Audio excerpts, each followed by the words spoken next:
gente até pode falar, mas é Deus falando, então a gente fica quieto e ouve o que Deus tem a dizer, ok?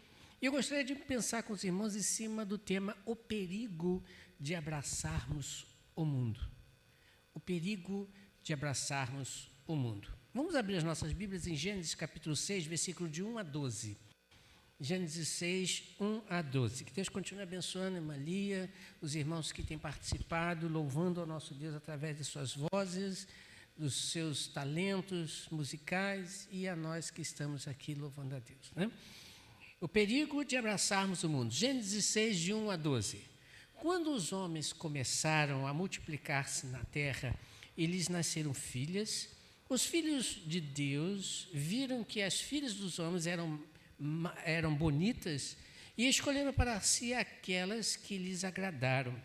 Então disse o Senhor: por causa da perversidade do homem, meu espírito não contenderá com ele para sempre, e ele só viverá 120 anos. Naqueles dias havia nefilins na terra, e também, posteriormente, quando os filhos de Deus possuíram as filhas dos homens, e elas lhes deram filhos, eles foram os heróis do passado, homens famosos.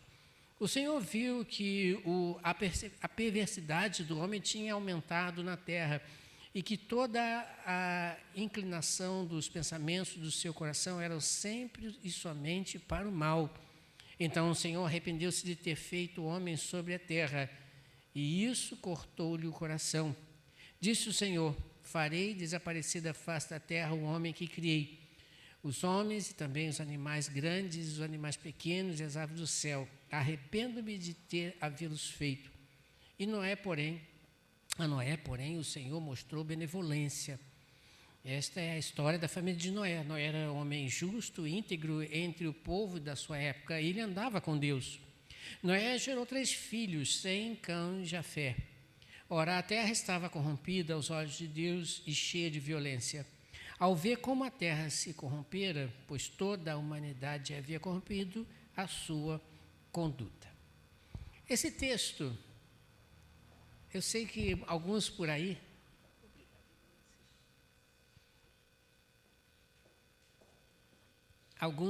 leem esse texto e tentam falar dos gigantes que havia na terra como frutos do relacionamento dos filhos de Deus, que segundo eles seriam os anjos do céu, né? E os filhos dos homens, que seriam os descendentes de Adão e Eva.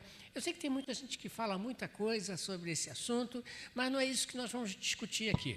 Eu não quero discutir se era gigante, se não era gigante, se era anjo, não quero discutir isso. Eu quero discutir um assunto muito importante aqui. Por que Deus se entristeceu? A palavra que arrependeu-se não significa essa que você costuma usar quando você faz alguma coisa que deu errado, não era para ser feito e você ficou então arrependido. Você errou, né? Você errou. Não é esse o sentido. A palavra aqui arrepender-se quer dizer entristeceu-se. Ele ficou muito triste. O seu coração ficou pesado. Ele ficou deveras chateado. Essa é a ideia. Por que ele ficou assim? Os irmãos leram comigo. Por quê? Quem arrisca uma resposta? Quem arrisca uma resposta? Porque tinham se corrompido.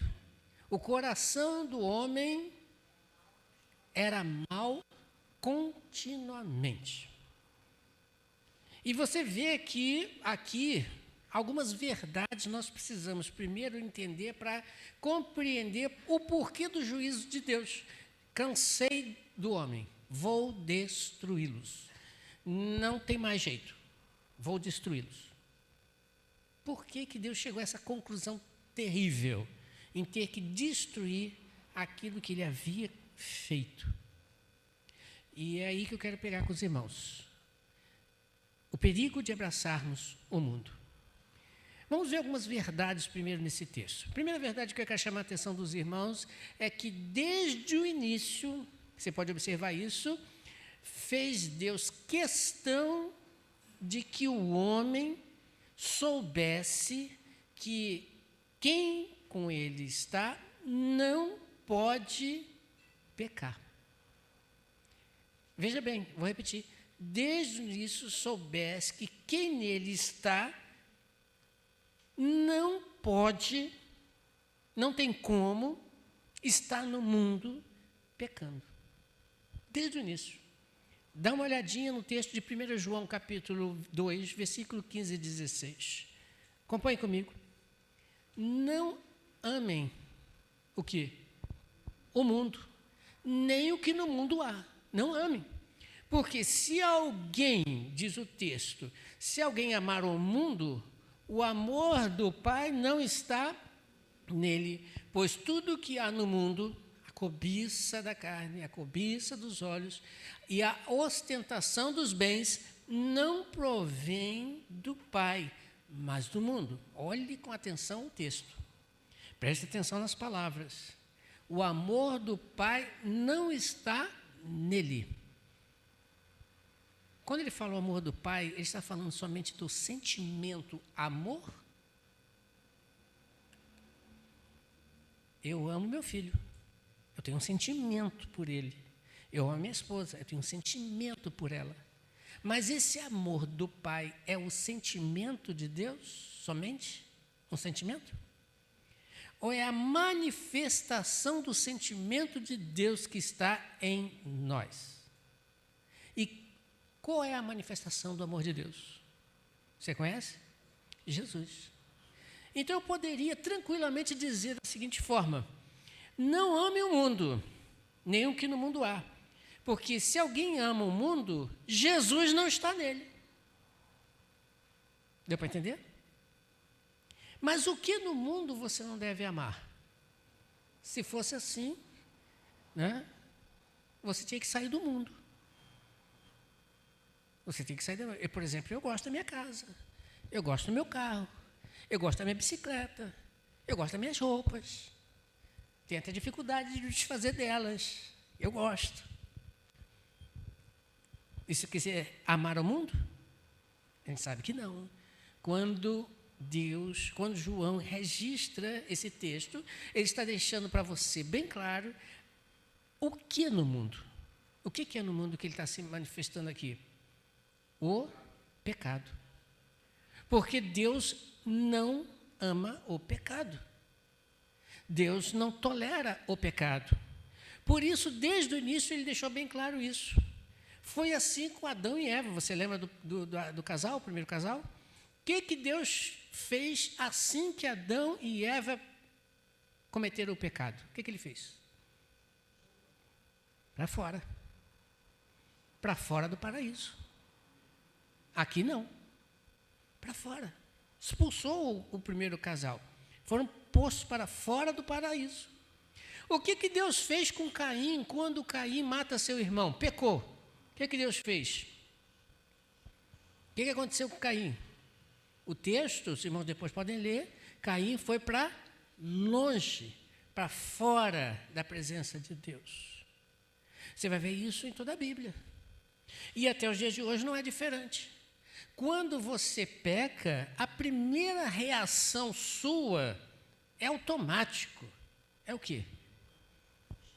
É sair da presença de Deus. Quantas pessoas estão vivendo uma vida pecaminosa e jogam a culpa do seu problema na igreja, no pastor, no diácono, no irmão, na fulano, na ciclano, joga a culpa de todo mundo, menos ele. E a primeira coisa, a primeira reação que ele tem desejo de fazer é sair da presença de Deus. Sair da presença de Deus.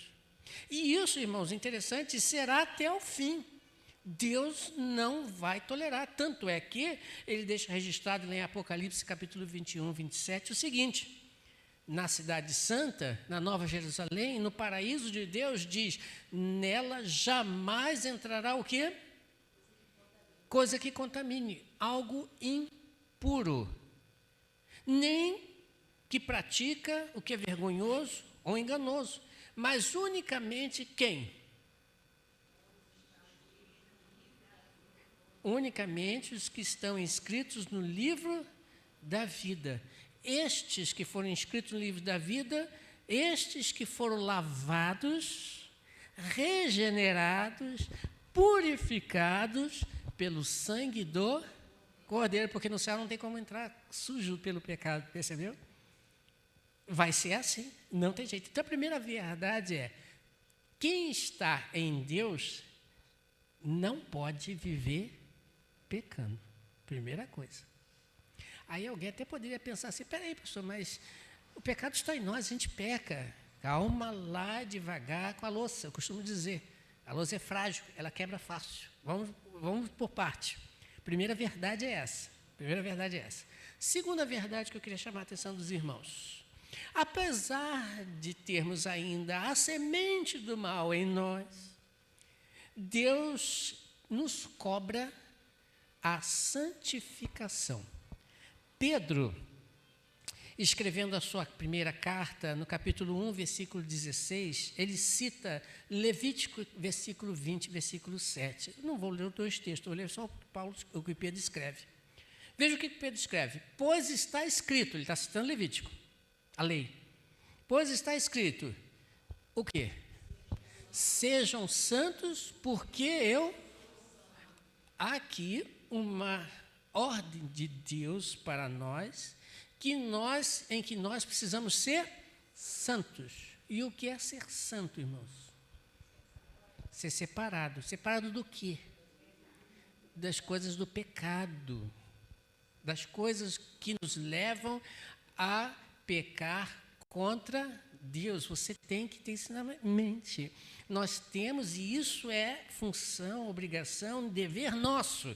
Você que tem que fazer a seleção, você que tem que, baseado nas leis de Deus, você que tem que trabalhar para continuar sendo santo, santificado, podemos dizer assim.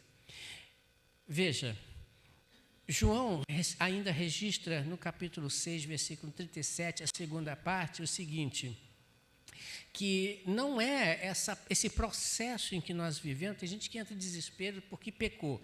Não entra em desespero, não se apavore não, que vai perder a salvação. Tem gente que ensina inclusive isso, não entra em desespero não. Porque João escreve o seguinte lá no capítulo 6, versículo 37, a segunda parte, e quem vier a mim, eu jamais rejeitarei. João, capítulo 6, versículo 37, a segunda parte. E quem vier a mim, eu jamais rejeitarei ou lançarei fora. Então, calma lá, tá? Você não vai, porque pecou, perdeu a salvação, vai para o inferno. Não existe isso na Bíblia. E na sequência, no versículo 47, lá no mesmo texto de João, capítulo 6, versículo 47, diz o seguinte, asseguro-lhes, Jesus Cristo está dizendo, asseguro-lhes que aquele que crê, o quê? Não é terá a vida eterna, é tem a vida eterna. É Jesus Cristo está dizendo, você crê em mim, ótimo, tem a vida eterna. Pronto, isso ninguém os arrebatará das minhas mãos, porque vieram até mim. Então, calma lá. Mas existe aqui uma ordem, sede santo, viva uma vida praticando a santificação. E aí o processo se desenrola até Cristo nos chamar à sua presença. Segunda verdade. Terceira verdade que a gente precisa tirar aqui ainda desse texto. Assim como foi nos dias de Noé, Deus irá exercer o seu juízo neste mundo. Então, não esqueçam, Deus entristeceu-se sobremaneira a ponto de dizer, cansei, vou destruir. Ele vai repetir o fato, não com água mais, com fogo. E vai ser o último. Depois dali, céu para quem for de Cristo, inferno para quem rejeitar a Cristo. E Jesus Cristo mesmo diz lá em Mateus, veja comigo, no capítulo 24, versículo 37 a 39. O próprio Jesus Cristo diz, como foi nos dias de Noé, assim também será na vinda do Filho do Homem.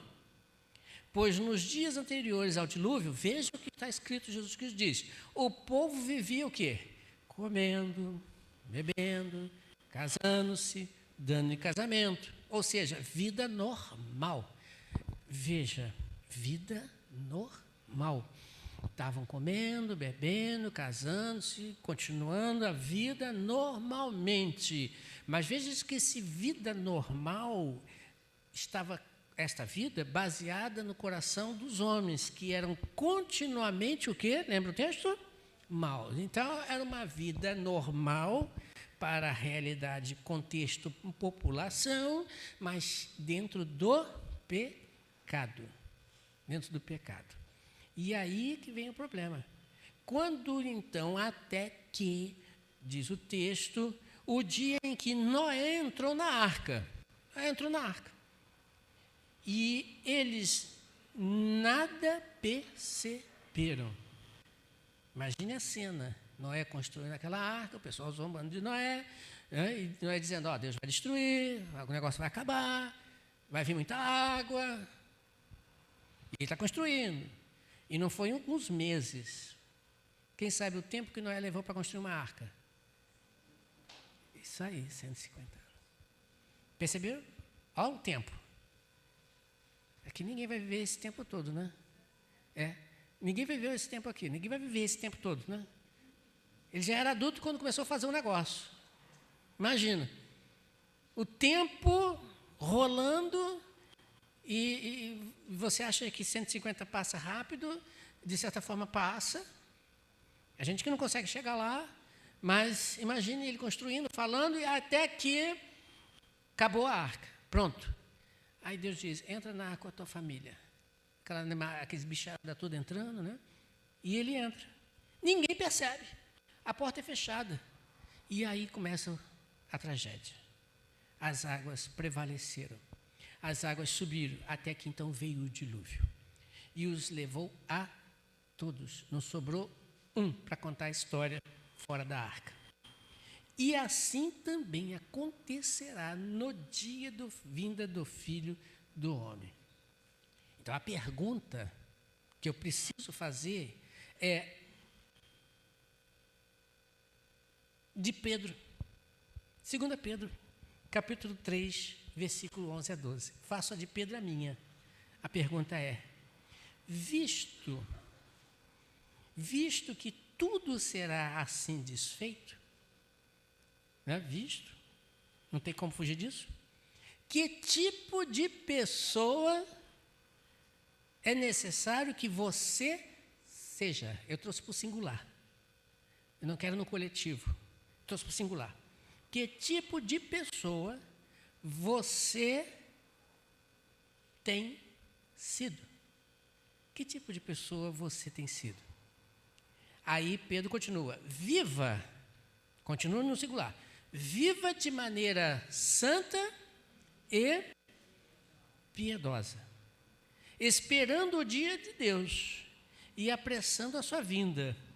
Naquele dia, os céus serão desfeitos pelo fogo e os elementos se desfarão pelo calor, ou ardendo em outras versões.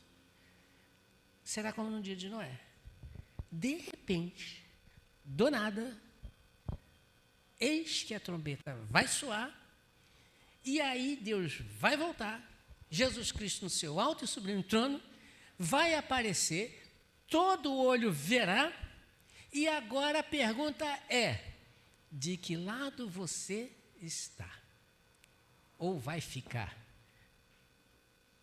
Do lado dos filhos de Deus ou do lado dos filhos dos homens? Diz o texto que só Noé achou graça. Então Noé, que fazia parte da descendência de Sete, era o único no mundo inteiro que Deus olhou para ele e disse, só você. A família vai junto, mas só você. Não diz o texto que Noé, sua esposa e seus filhos acharam graça diante do Senhor. Só Noé. Pesado, né? Só que no dia que Cristo voltar, não vai ter essa colher de chá para os parentes, não. Não vai ter colher de chá nesse dia, porque acabou.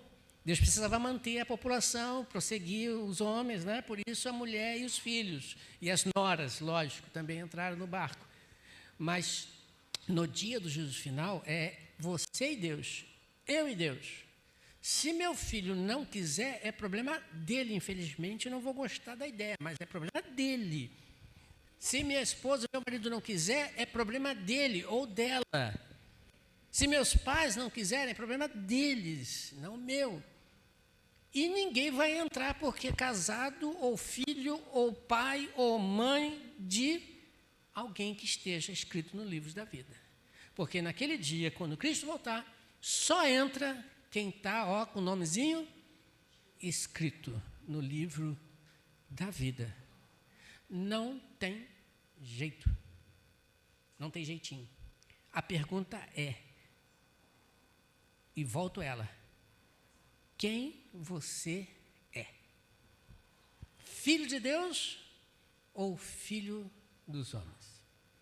Quem são os filhos de Deus? Você pode aplicar, inclusive, ao texto que nós lemos lá de Gênesis, tá? João, capítulo 1, versículo 12 e 13. Quem são os filhos de Deus? Os anjos? O que diz aí? João 1, 12 e 13. Contudo, aos que o receberam, aos que creram em seu nome, entregaram suas vidas a ele, Jesus Cristo, deu-lhes então o direito, não é a possibilidade, mas o direito de se tornarem o quê? Filhos de Deus. Você agora vai entender lá um pouco do texto. E os filhos de Deus, ou as filhas de Deus, que está no feminino lá, quem são esses? Esses são os descendentes de Sete. E daqui a pouco eu vou mostrar por que eu digo esse. Que foram se contaminando com os filhos dos homens. Todos que creram e entregaram suas vidas a Jesus Cristo são os filhos de Deus. Está escrito aí, não sou eu que estou inventando. Todos os que receberam e creram no seu nome, deles o direito de se tornarem filhos de Deus. Se tornarem filhos de Deus é a expressão, então quem não crê e não aceitá-lo, quem não receber, continua sendo filho de quem? Dos homens. Só tem 2 grupos. Daqui a pouco eu comento mais ele. E continua, os quais não nasceram por descendência ou foram naturalmente feitos, pai, mãe, filhinho, nasceu e assim por diante, mas nasceram da vontade de quem? De Deus, não da carne, mas de Deus. De Deus. Não é porque, volto a dizer, porque é filho de crente, crentinho é. Filho de peixe, peixinho é, mas filho de crente não é crentinho. Ok? Não dá, isso aí não funciona, não rola nesse negócio. Tá? Filho de crente pode ser, como pode não ser. Depende dele tomar a atitude, decisão de crer. Ponto. De ser filho de Deus. E os filhos dos homens, Salmo responde isso para a gente, com mais clareza. Salmo 53, versículo 2 e 3. Dá uma lida lá comigo. Deus, olha que versículo lindo, irmãos. Quem nunca leu esse versículo, ou leu, passou de rápido, batido, ou não prestou atenção. Deus olha da onde? Dos céus para os filhos de onde? Dos homens. Para ver se há alguém que tenha entendido, alguém que busque a Deus. Todos se desviaram, igualmente se corromperam. Você conhece aquele texto que diz, porque todos pecaram e destituídos estão da glória de Deus? Você conhece esse texto? Porque todos pecaram, estão separados da glória de Deus. Então, todos significa todos são filhos do homens. Aqueles que creem em Jesus Cristo, entregam suas vidas a Jesus Cristo, passam a ser e não serão, e não eram, mas naquele momento, tornam-se então filhos de Deus. Não há ninguém que faça o bem. Não há um sequer. Todos são filhos de Deus. Logo, podemos aqui, voltando a Gênesis, entender que a descendência de Caim, que foram para longe de Deus, você lê isso lá em Gênesis, e os descendentes de Sete, que no versículo 26 do capítulo 4, passaram a buscar invocar o nome de Deus. Está lá no versículo 26, versículo 4, se você depois pode ler. Que tipos de pessoa, pergunto de novo, é necessário que você seja? Já que Noé achou graça, Deus achou graça, vamos olhar a vida de Noé. Primeiro exemplo. Está descrito lá. Noé achou graça. Descendente de Sete, tá? Noé era descendente de Sete. Veja comigo Gênesis 6, 8 e 9. Agora vou destacar esses dois versículos aí. Noé, porém, o Senhor mostrou benevolência. Esta é a história da família Noé. Noé era um homem justo, íntegro, entre o povo e da sua época. Ele andava com Deus. De novo aqui, presta atenção. Esta é a história da família de Noé. História da família de Noé. Noé era homem justo, íntegro e andava com Deus. Agora você se avalia. Agora é contigo. Vou passar a bola, como o pessoal fala. Faça o gol. Deu para entender? Justo. O que é ser justo, irmãos? O que é uma pessoa justa? Sim, mas não é nesse texto. Que pratica a justiça, tudo bem. Bom, a palavra grega aqui, entre outras, traduzido melhor, é homem de caráter. Homem em que a sua vida, a sua conduta, mostrava quem ele era. Homem justo, de caráter. É algo que está faltando nos nossos dias, percebe? Percebe? Nosso viver diário aí? Nosso trabalho, na nossa escola, nas nossas igrejas, infelizmente.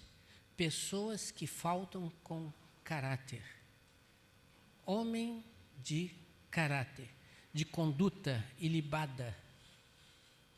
Você tem alguém que te conhece? Com certeza tem. Muito.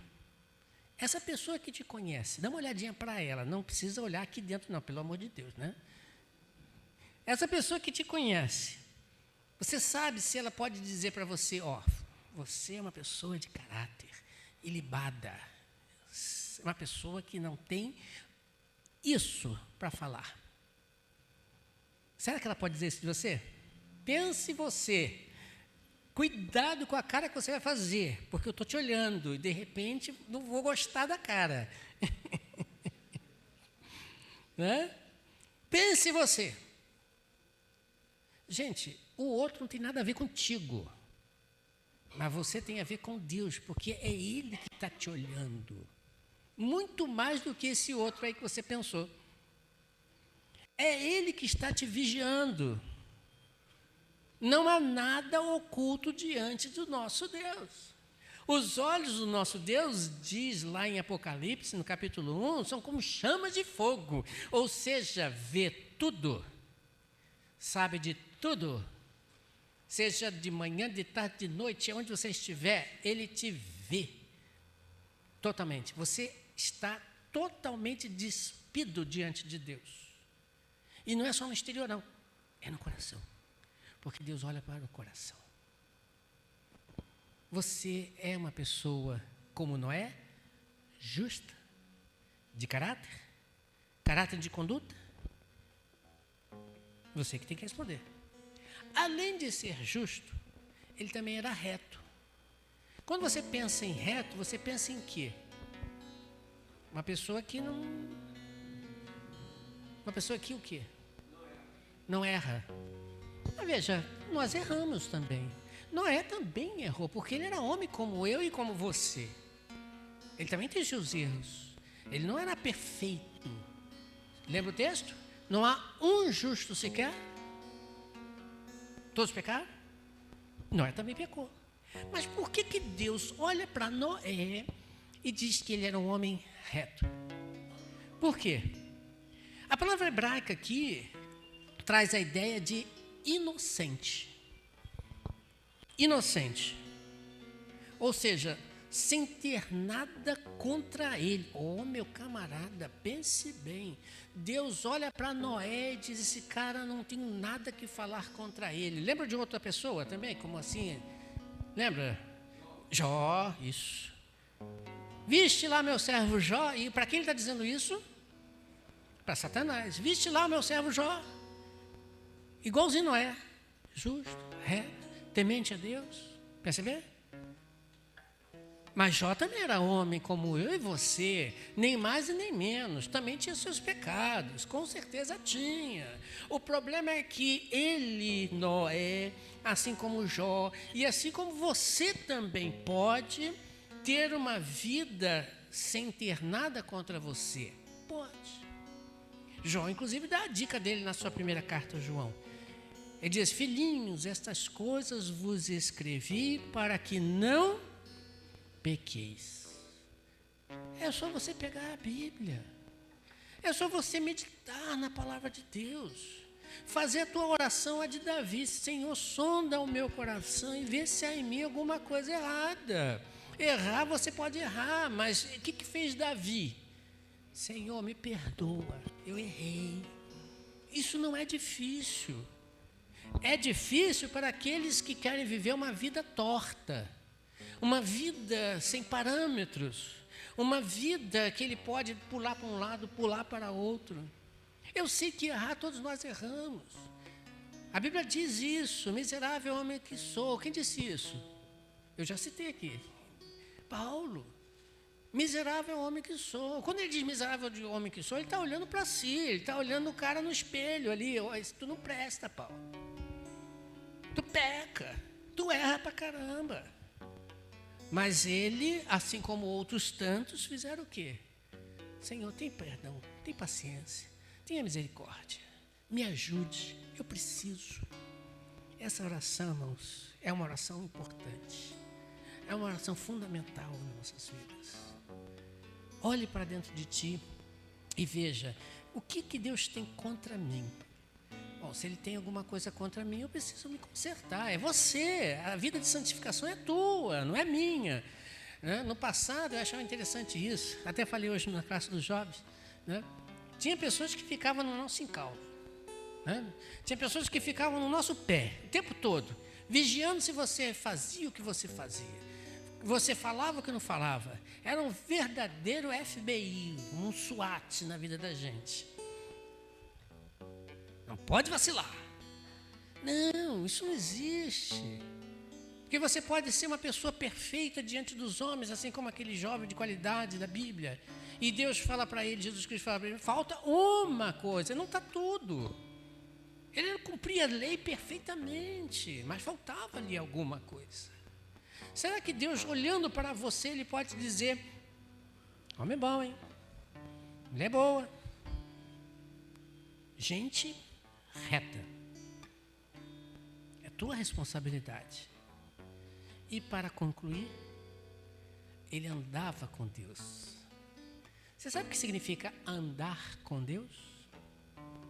Hã? Você sabe o que significa andar com Deus? Também. Vamos lá. Vou dar um exemplo fácil. Você pode pedir que Deus pessoalmente esteja contigo em um determinado lugar que você sabe que a coisa não funciona bem? Você poderia fazer isso? Quando você vai mentir por alguém, por exemplo. Quando você vai enganar alguém, por exemplo. Quando você vai roubar de alguém. Quando você vai falar mal de alguém. Quando você vai chegar assim: ó, Deus, vem cá. Vamos junto ali que eu quero falar mal do nosso irmão Raimundo. Ele toca aquele negócio chamado clarinete que eu gosto muito e não consigo tocar, então vamos falar um pouquinho mal. Vamos lá, Deus, comigo. Irmão Raimundo isso, irmão Raimundo aquilo. Né, Deus? Você conseguiria fazer isso? Eu não conseguiria. Mas você se esquece que o amor de Deus, Jesus Cristo, está onde? Em nossos corações. Quando você abraça o mundo, você abraça o pecado. Quando você abraça o pecado, Deus fica longe. Quando Deus fica longe, você não vem para a luz, para que as suas obras não sejam manifestas. Porque se você anda com Deus, ou Deus anda com você, é porque Ele está 24 horas em todos os instantes e pensamentos teus e ações. Será que você tem coragem de olhar de novo para você? Dá uma olhadinha de novo para você. Você anda com Deus? Não estou falando, irmãos, aqui que devemos ser perfeitos, até porque é impossível, nossa carne é forte muitas das vezes. Nós erramos, sim, mas eu repito, andar com Deus é andar na luz de Deus. Ir para a luz de Cristo. Paulo fala isso lá em Efésios, capítulo 5, versículo 8. Ele fala isso.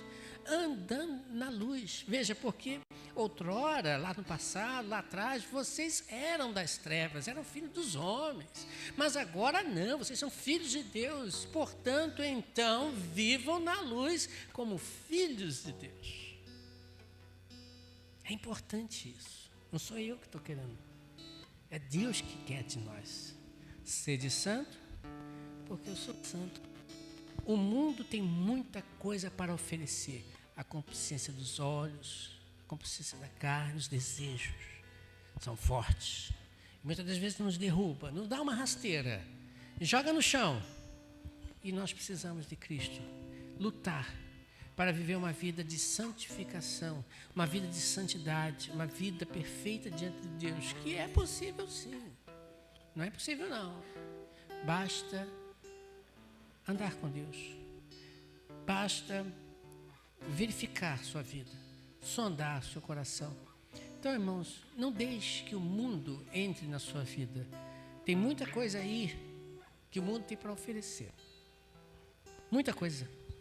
Para a carne, coisas maravilhosas, excelentes.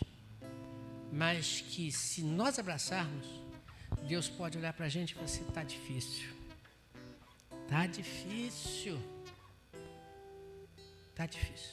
O mundo foi destruído quando toda aquela população da época só tinha um. Eu não sei qual é o tamanho daquela população. Está escrito na Bíblia e também não me interessa. Eu sei de uma coisa.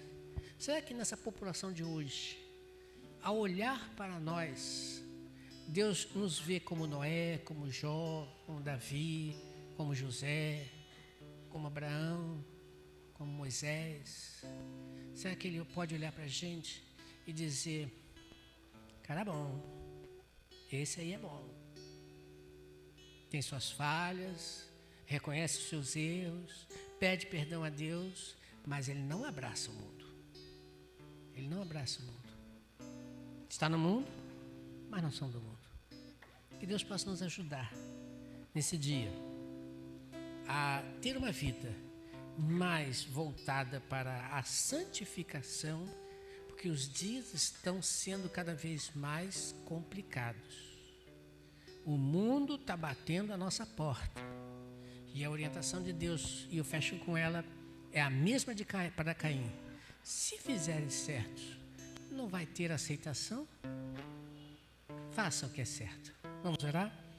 Nosso Deus e Pai, muito obrigado, porque o Senhor fala aos nossos corações e tem sempre uma palavra de Pai para nós, seus filhos, uma palavra de orientação, de conforto, de instrução, para que venhamos, irmão, a nos arrepender daquilo que for necessário, corrigir aquilo que for prioritário, para andarmos diante de Ti como filhos amados, filhos bons, que Te servem de coração. Muito obrigado, porque sabemos que temos nossas falhas, nossos pecados, erramos. Muitas das vezes até realmente erramos conscientemente. Mas Te pedimos que o Teu amor, a Tua misericórdia nos ajude a enxergar a realidade desses atos e então mudarmos os nossos caminhos. Nos ajude, nós Te pedimos e desde já Te agradecemos por tudo, em nome de Jesus. Amém. Deus possa abençoar os papais, né? Deus possa abençoar todos vocês. Temos hoje o Juniel aqui com a gente, né? Que é papai e é filhinho. Filhinho, né? O pastor Juniel deve falar assim, é meu filhinho. Não é não, pastor? Não fala assim, não? Meu garoto. Não é assim? Fala. Ele não deve gostar muito não, mas tudo bem. É. Né? Igual a irmã Raimunda fala do Cássio.